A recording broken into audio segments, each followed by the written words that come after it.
لہٰذا اس حدیث کی تشریح میں کہ جہاں سرکار نے فرمایا کہ کوئی مرض اڑ کر نہیں لگتا، یعنی لا ادوا ولا تیرا، ہم یقین کے ساتھ کہہ سکتے ہیں کہ یہ بیماری ایک دوسرے کو لگتی بھی ہے تو اللہ تبارک و تعالیٰ کے حکم سے ہی لگتی ہے، صرف کسی کے قریب رہنے سے نہیں لگتی۔ دوسرے لفظوں میں یوں کہہ لیں کہ اگر اللہ تعالیٰ چاہے تو کسی کرونا وائرس کے شکار کی قربت سے بھی بیماری لگ سکتی ہے اور گھر بیٹھے بھی لگ سکتی ہے، اور اگر میرا پروردگار نہ چاہے تو کرونا وائرس کے شکار سے برسوں قریب رہنے کے باوجود بھی بیماری نہیں لگ سکتی ہے اور نہ گھر بیٹھے لگ سکتی ہے۔ لہذا لا ادوا کا مطلب یہ ہے کہ خود سے وہ بیماری نہیں لگتی، اس مرض کے اندر اتنی طاقت نہیں، اس کے وائرس اور جراثیم کے اندر اتنی قوت نہیں کہ وہ خود سے کسی کو بیماری لگ جائے۔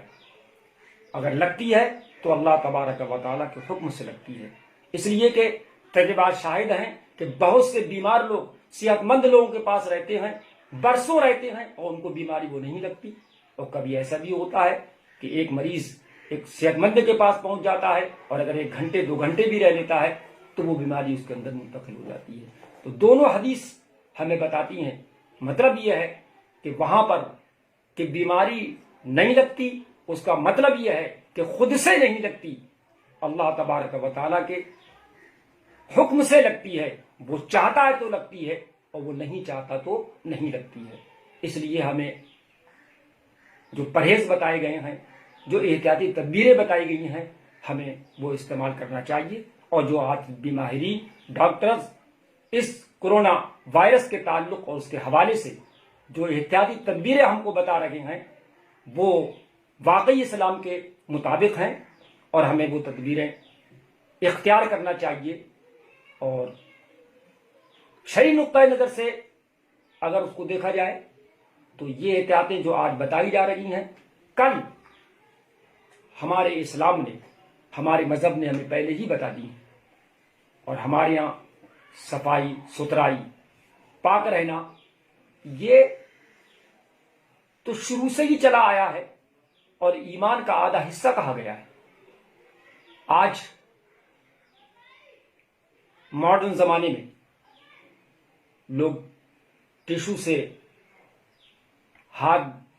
پوچھ رہے ہیں کھانا کھانے کے بعد، یہاں تک کہ بیت الخلاء میں بھی اس کا استعمال کیا جا رہا ہے، لیکن آپ جانتے ہیں کہ اسلام نے شروع سے صفائی ستھرائی اور صاف اور طہارت وغیرہ کے سلسلے میں پانی پر زور دیا ہے، اور طہارت پسند کرنے والوں کو اور پاک و صاف رہنے والوں کو اللہ نے پسند کیا ہے، اور قرآن میں ان کی تعریف کی گئی ہے۔ اللہ تبارک و تعالیٰ فرماتا ہے ان اللہ یحب المتطہرین، بے شک اللہ تبارک و تعالیٰ پاک رہنے والوں کو پسند فرماتا ہے۔ تو کوئی مذاکرہ نہیں اس میں کہ بار بار آپ ہاتھ دھوئیے، اور ہم تو 5 ٹائم ویسے ہی ہاتھ دھوتے ہیں، وضو کرتے ہیں، اور اگر ہم باوضو رہیں تو نور علی نور ہے، اس پر ہم کو ثواب بھی ملتا ہے، ہم پاک بھی رہتے ہیں۔ تو جو آج طبی اعتبار سے تدابیر بتائی جا رہی ہیں وہ تو ہمارے دین کا اور ہمارے اسلام کا ایک حصہ ہے، اور ہم تو پہلے ہی سے کرتے چلے آئے ہیں۔ اس کے علاوہ جو اور اس مرض سے بچنے کی اور احتیاط برتنے کی جو تدبیر ہمارے سامنے ہے شرعی نقطۂ نظر سے، وہ میں آپ کو اب چوتھی ویڈیو میں